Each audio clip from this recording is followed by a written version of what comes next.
여호와는 나의 목자시니 내게 부족함이 없으리로다.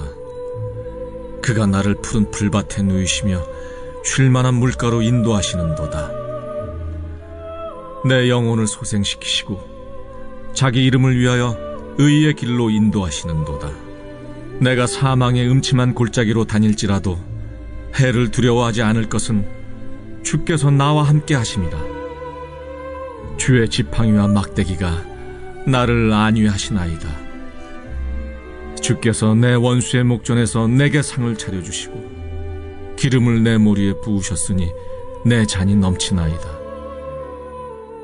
내 평생에 선하심과 인자하심이 반드시 나를 따르리니 내가 여호와의 집에 영원히 살리로다. 할렐루야.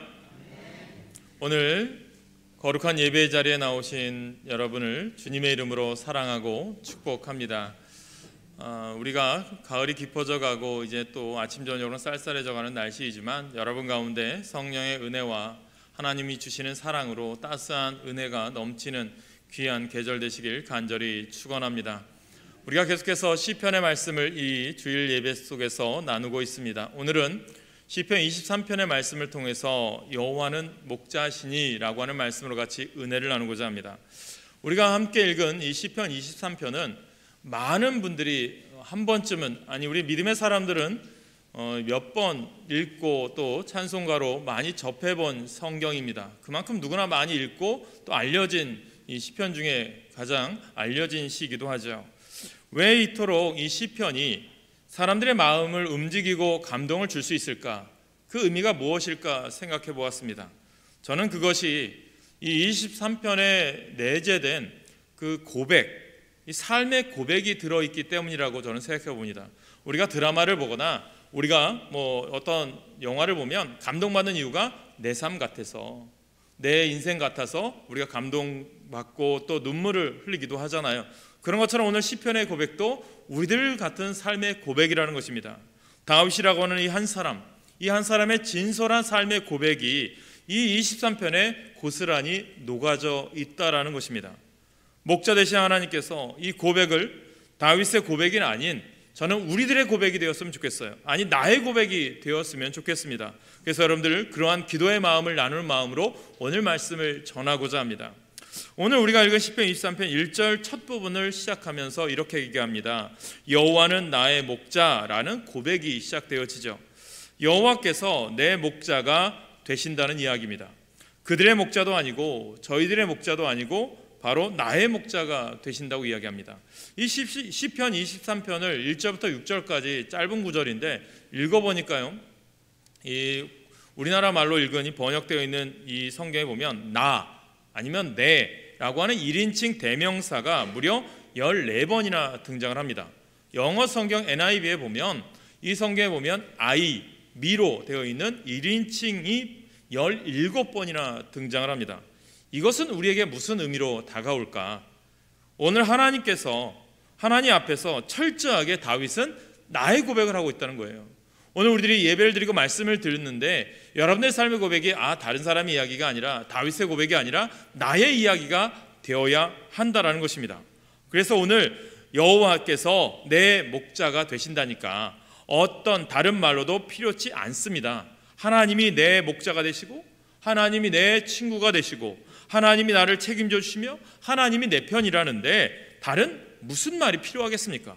너무나도 우리는 그 은혜에 감사할 따름인 거죠. 우리가 신앙생활합니다. 믿음생활 하시죠. 이 믿음생활이라고 하는 것이 무엇일까요? 예전에는 내가 내 삶의 주인이었는데 내가 내 마음대로 살아왔는데 이제는 예수님을 믿고 교회 다니면서 예수님이 내 삶의 주인이 되셔서 내 삶을 인도하는 것, 주님의 인도자, 주님의 인도하심을 따라 사는 것이 믿음생활이라는 거예요. 저는 여러분들이 이 말씀 무엇이냐? 이전에는 내가 내 목자였지만 나의 목자는 이제는 하나님이시고 예수님이다. 예수님을 따라가는 길만 가면 분명히 주님께서는 내가 목마를 때 물을 주시고 배고플 때 푸른 초장을 주시듯이 여러분 삶의 목자가 주님이 되시기를 간절히 축원합니다. 여러분 오늘 다윗이 그런 모습을 우리에게 보여줘요. 목자 되신 여호와 곧 나의 하나님은 어떤 분이라고 다윗은 오늘 고백을 하고 있을까요? 본문 1절과 2절 말씀 한번 볼까요? 여호와는 나의 목자시니 내게 부족함이 없으려다. 그가 나를 푸른 풀밭에 누이시며 쉴 만한 물가로 인도하시는도다 라고 말씀합니다. 첫 번째, 다윗은요, 목자 되신 하나님을 나의 필요를 채워주시는 분이시다 라고 고백을 하고 있습니다. 그렇습니다. 양에게 필요한 것은 무엇이죠? 푸른 풀밭, 쉴 만한 물가만 있다면 아무런 부족함이 없습니다. 배가 고프면 풀을 뜯어 먹으면 되고요, 목이 마르면 물을 마시면 됩니다. 좀 피곤하고 지치면 푸른 풀밭에 누워서 자기만 하면 됩니다. 그뿐이에요. 더 이상 양에게 필요한 것은 없습니다. 충분합니다. 하나님은 저와 여러분에게 꼭 필요한 푸른 풀밭과 쉴 만한 물가를 허락해 주셨어요. 그런데 우리들은 왜 이런 고백이 안 나올까? 내게 부족함이 없으리로다? 이 고백이 우리들이 왜 안 나올까? 이런 생각을 해봤습니다. 어쩌면 우리의 욕심이 우리를 부족한 사람으로 만드는 것 아닌가 생각해 봅니다. 욕심이 잉태한 즉 죄를 낳고 죄가 장성한 즉 사망을 낳는다라고 성경은 말씀합니다. 사실 나에게 깨끗한 옷 한 벌이면 충분한데 우리는 명품 옷을 탐을 냅니다. 또 나에게 구두가 깨끗한 구두가 하나 있으면 괜찮은데 명품이고 싶고 핸드백, 지갑, 또한 시계, 어쩌면 우리가 가지고 다니는 휴대폰도 더 좋은 것이면 좋겠고, 더 좋은 회사, 더 큰 월급, 더 많은 또 여러 가지를 했으면 좋겠다. 더 넓은 집이면 좋겠다. 우리의 욕심이 참 우리를 좀 늘 부족한, 아니면 좀 욕심 많은 사람으로 만들어가고 있지는 않은가. 그리하여 우리들이 왜 그럴까? 나는 오늘도 부족함이 없고, 내가 누울 방이 있고, 내가 오늘 잘 집이 있음에 감사해야 되는데, 내가 오늘 먹을 양식이 있어서 감사해야 되는데 그걸 누리지 못해요. 왜 그렇습니까? 내 안에 내 욕심이 가득 차 있기 때문입니다. 그래서 오늘 다윗처럼 여호와가 내 목자시니 저는 부족하지 않습니다 라는 고백을 할 수 없게 만들었는지 모르겠습니다. 감사가 없고 매일 달라는 기도와 불평만 있다는 거죠. 하나님께서 나에게 꼭 필요한 푸른 풀밭과 쉴 만한 물가를 주셨지만 우린 이런저런 다른 욕심으로 끊임없이 이 부족한 사람으로 살아간다는 거죠. 안타깝죠. 그래서 오늘 이 시편 23편은 수없이 우리가 읽고 들었잖아요. 알잖아요. 그런데 이것이 내 성경이 되지 못하는 이유가 뭐냐? 왜 그렇습니까? 다윗처럼 하나님만 나의 목자라고 믿고 의지하지 않기 때문이라는 거예요. 저는 여러분들이 나의 목자 되신 예수님만을 섬기시길 간절히 축원합니다. 한국심리학회에서 모 일간지 신문사와 이제 공동으로 여론조사를 했어요. 여론조사를 해가지고 우리 한국 사람들의 평균 행복 지수가 얼만큼 될까 이제 각 지역별로 이제 분석을 했습니다. 그렇다 보니까 100점 만점에 한국 전체가 63점이 나왔대요. 그런데 이것도 63점도 잘 받은 거래요. 평균치로 따졌기 때문에. 그래서 보니까 강원도라고 하는 시골은 행복지수가 71점, 그리고 우리가 사는 뭐 서울이나 이 수도권은 평균 점수가 59점 이렇게 답했다고 합니다. 어떻게 보면 서울 더 훨씬 편리하고 훨씬 더 좋을 것 같은데 왜 서울에 있는 분들의 행복지수가 더 낮은 것일까? 대한민국이 경제적으로는 이제 세계 10위권 안에 들었다라고 이야기합니다. 그런데 왜 행복지수는 OECD 국가 중에서도 제일 밑이에요? 왜 그럴까? 사실 저는 경제학 전공도 아니고 행복을 어떻게 숫자로 표현할 수 있는지 정확히 알지 못하지만 이런 결과가 아마 나온 것은 우리의 욕심 때문이 아닌가. 내가 10가지 욕심 나는데 10가지 다 있으면 우리는 100점이겠죠. 그러나 우리 인간이 어찌 그럴까요? 10가지 갖고 있으면 20개 갖고 싶고 20개 가지면 30개 갖고 싶고 참 이게 우리가 끊임없이 욕심이 우리 가운데 있다라는 거죠. 결코 채울 수 없는 구덩이와 같은 거죠. 오늘 우리의 욕심을 줄인다면 어쩌면 우리는 조금 더 행복한 인생을 살 수 있지 않을까 생각해 봅니다. 여러분, 이것이 우리가 살아가야 될 인생이라는 거예요.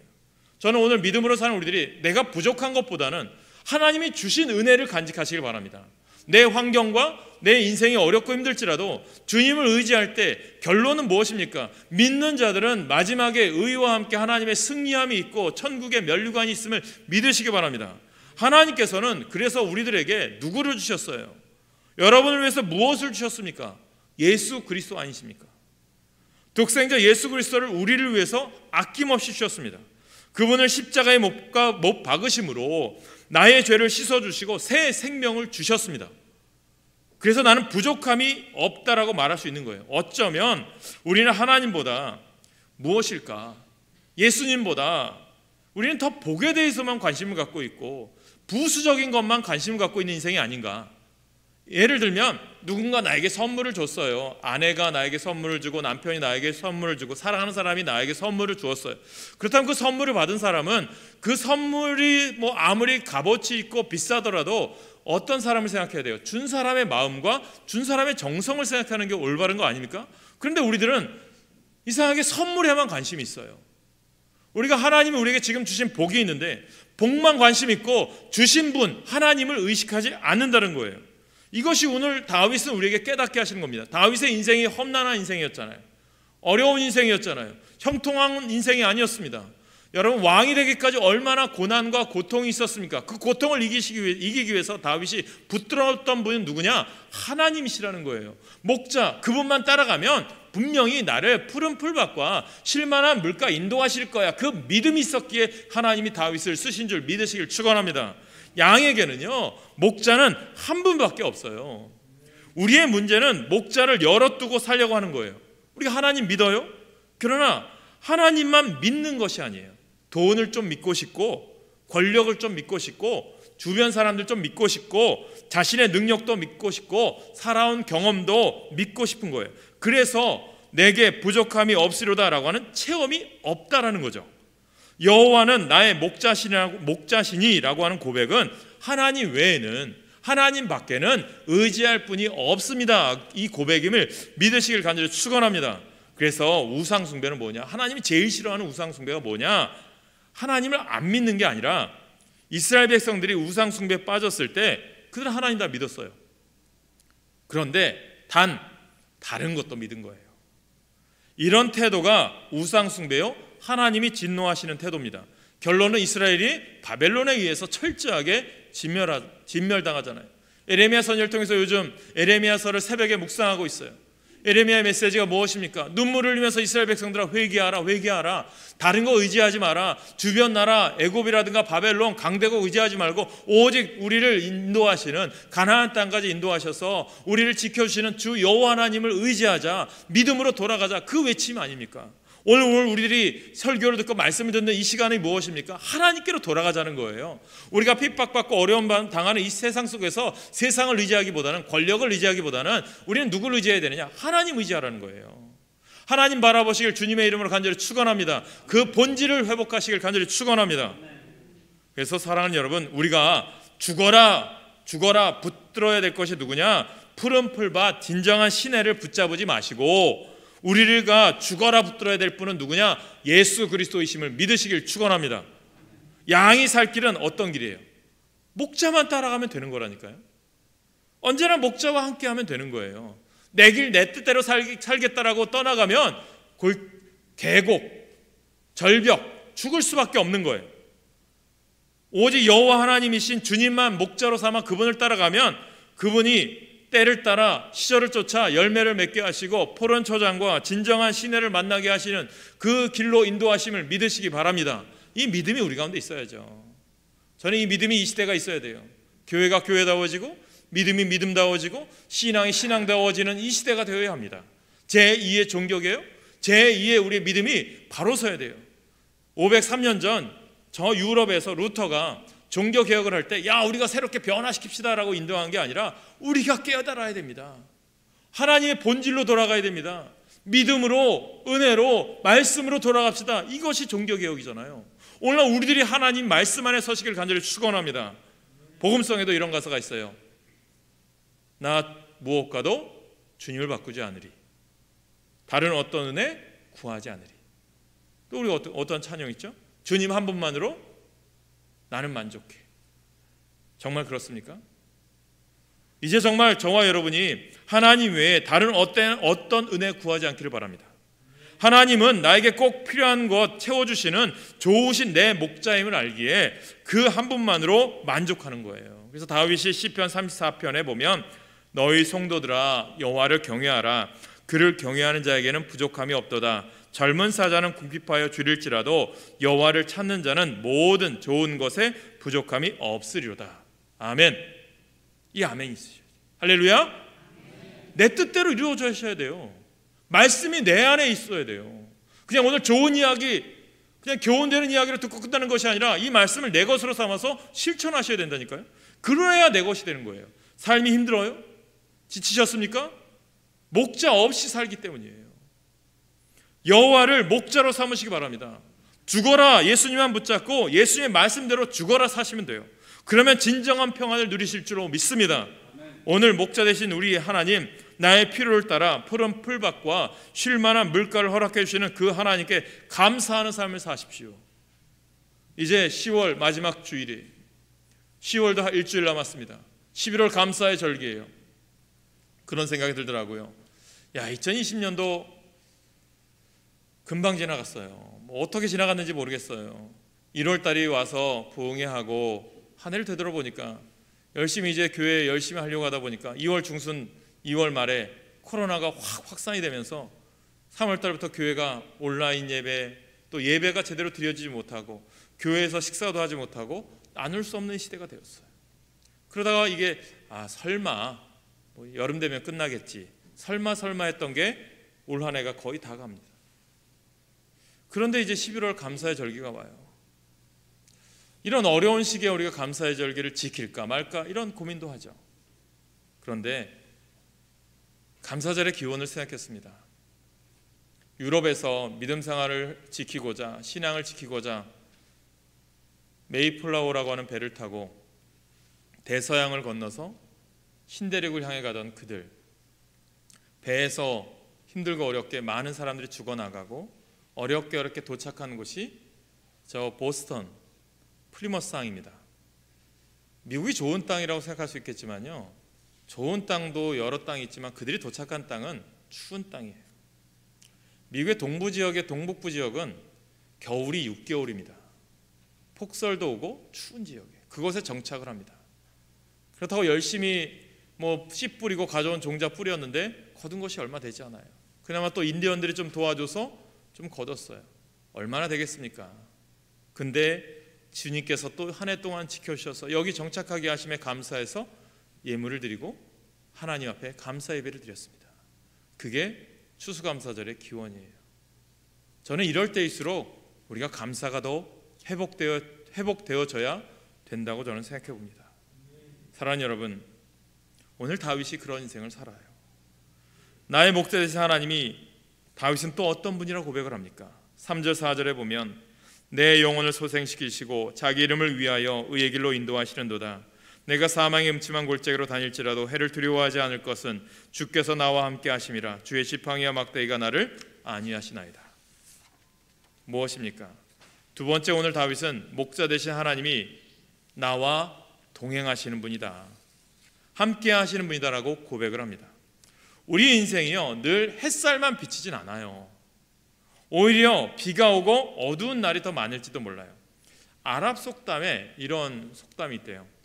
해가 밝게 비치고 비가 오지 않으면 사막이 된다. 하나님께서 우리 인생을, 우리가 예전에 보면 이제 못이 짤 때 이런 기계가 있잖아요. 씨줄과 날줄이 있어요. 이것처럼 형통한 날과 곤고한 날을 함께 허락해 주셨어요. 산을 오를 때 보면 언덕을 만나죠. 언덕이 있으면 골짜기가 있어요. 어쩌면 우리 인생에 어두운 터널과 또한 힘든 골짜기가 더 많은 날이 더 있을 수 있어요. 그러나 아무리 우리가 통곡의 골짜기, 재난의 골짜기, 눈물의 골짜기, 오늘 본문이 말하는 사망의 음침한 골짜기를 지난다 할지라도 우리가 두려워하지 않을 이유가 있어요. 왜죠? 주께서 나와 함께 하시기 때문입니다. 하나님이 나와 동행하신다는 그 사실을 안다면 우리는 어떤 상황 가운데서도 절망하지 않는다라는 거예요.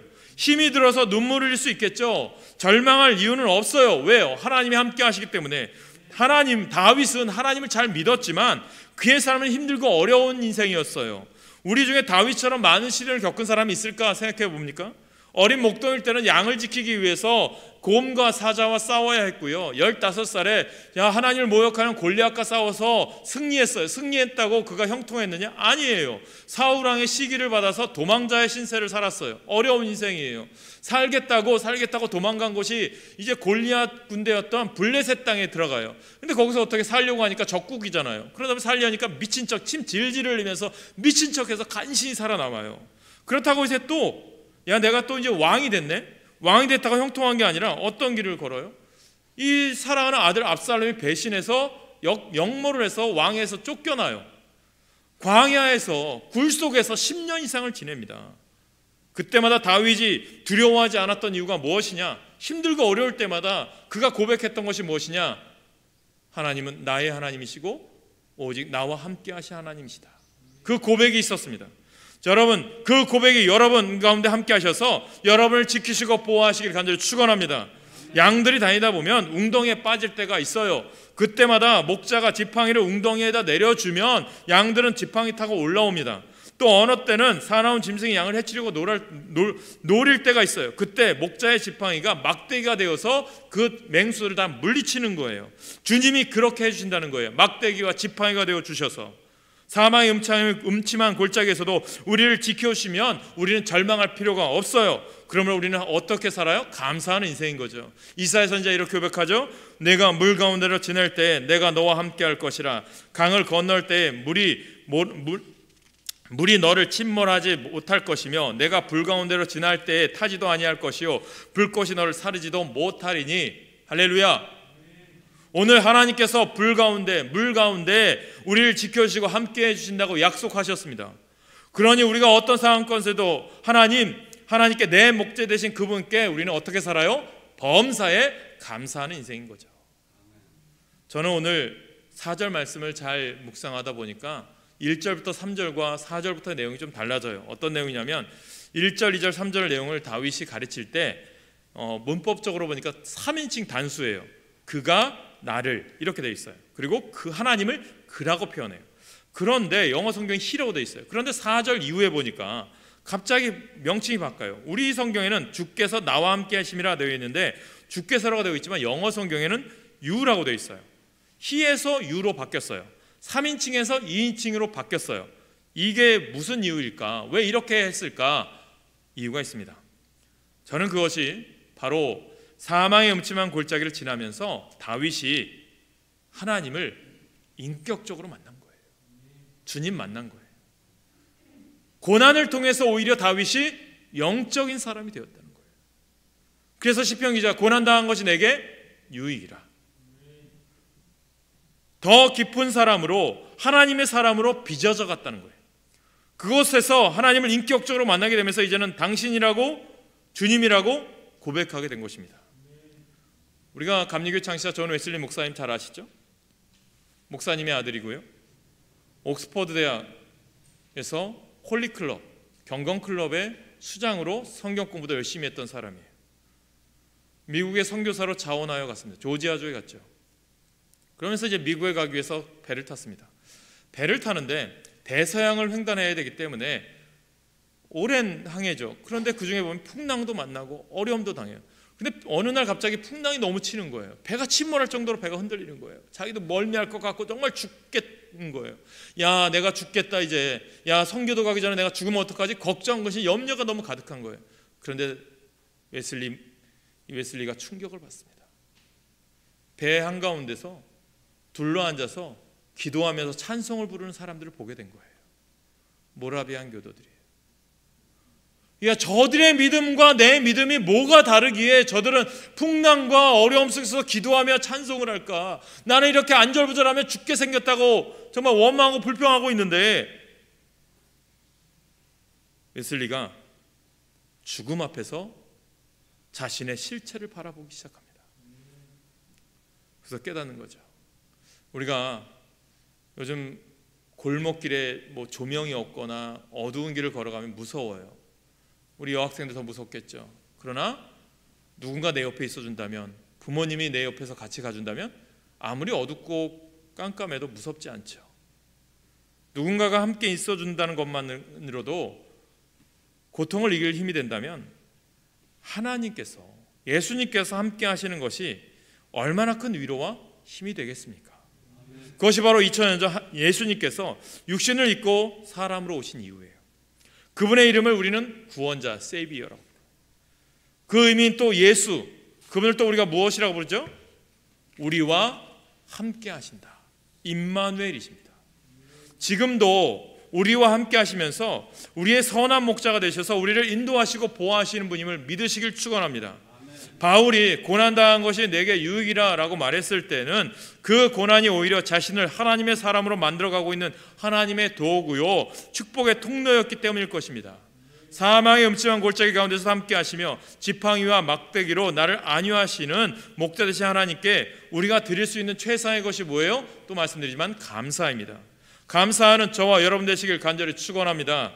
다윗은 목자 되신 하나님을 어떤 분이라고 또 고백합니까? 5절 말씀해 보면 주께서 내 원수의 목전에서 내게 상을 차려주시고 기름을 내 머리에 부으셨으니 내 잔이 넘치나이다. 아멘. 셋째는 무엇입니까? 하나님은 나를 인정해 주시는 분이시구나. 중동의 관습에 이런 관습이 있대요. 예수님 당시 마찬가지고 구약시대도 마찬가지죠.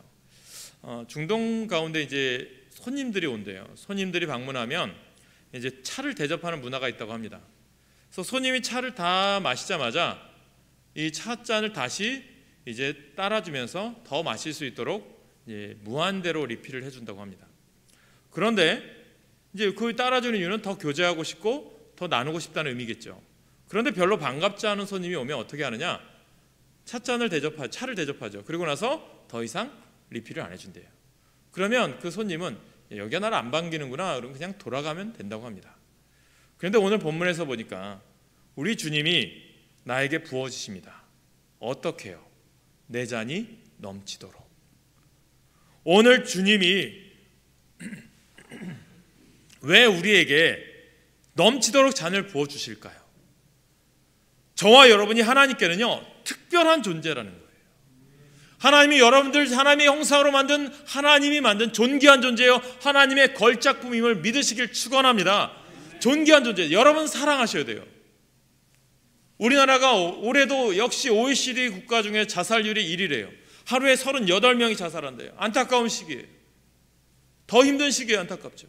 왜 그럴까? 여러분, 내 존재는요 보잘것없는 존재가 아니라 하나님의 형상을 만든, 하나님이 나를 사랑하시고 나를 이 땅에 보내주신, 하나님이 보내주신 하나님의 걸작품이고 하나님이 사랑하시는 존재임을 명심하셔야 되는 거예요.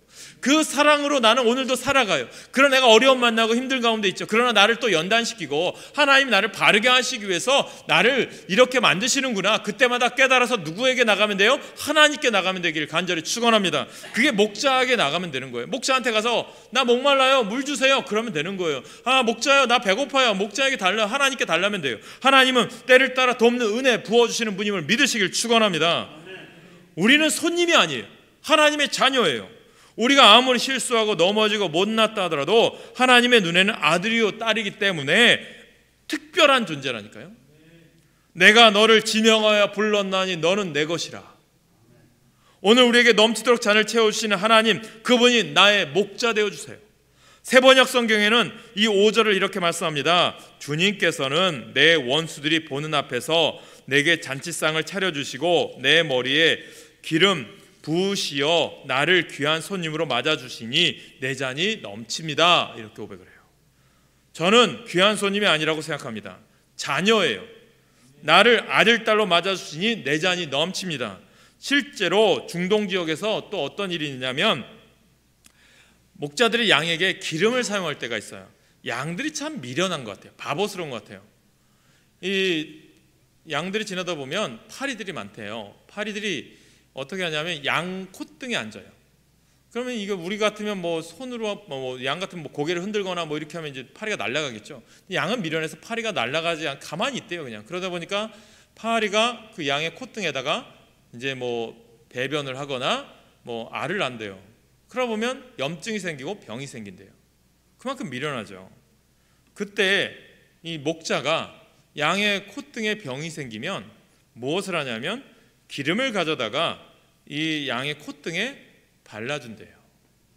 염증 생긴 거, 또 그걸 긁느라고 피 생긴 것들을 이 기름으로 다 닦아주고 치료하기 위해서 기름을 발라준대요.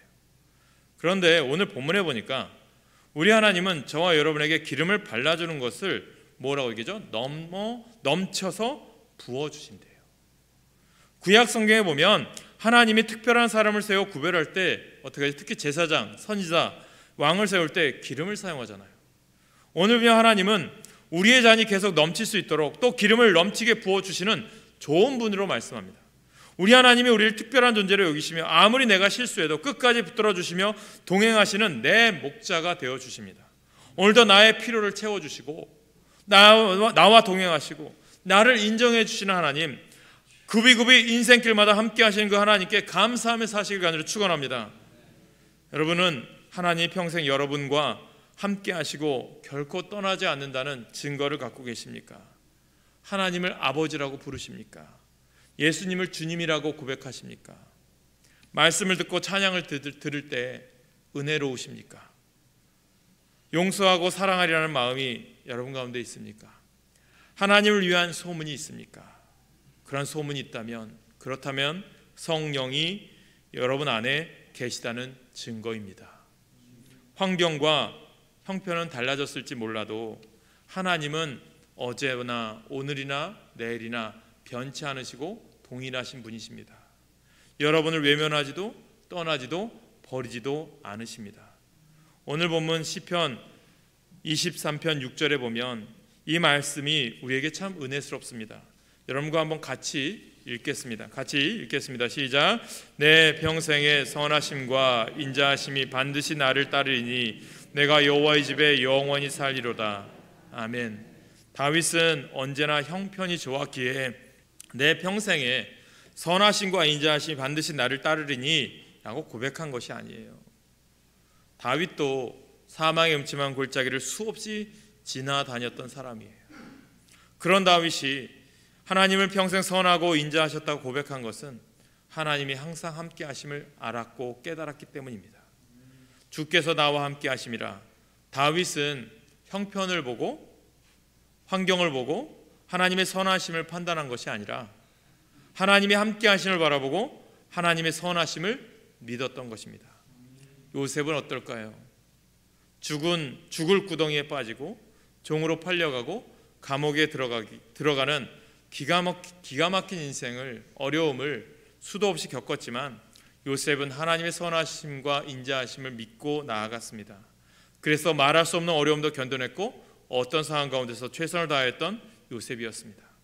요셉이 이렇게 믿었던 것은 하나님이 항상 함께 하심을 믿었기 때문이죠. 사랑하는 여러분, 이 고백이 임마누엘의 고백, 세상 끝날까지 내가 너와 항상 함께 하리라, 이 고백이 우리 목자 되신 하나님께 올려드리는 저와 여러분의 평생의 감사의 고백이 되길 축원합니다. 그래서 오늘도 승리하시고 이제 10월 마지막 한 주간 주님과 동행하며 목자 되신 주님을 바라보고 2020년도 끝날까지 하나님과 함께하며 승리하는 복된 인생 누리시길 간절히 축원합니다. 기도하겠습니다.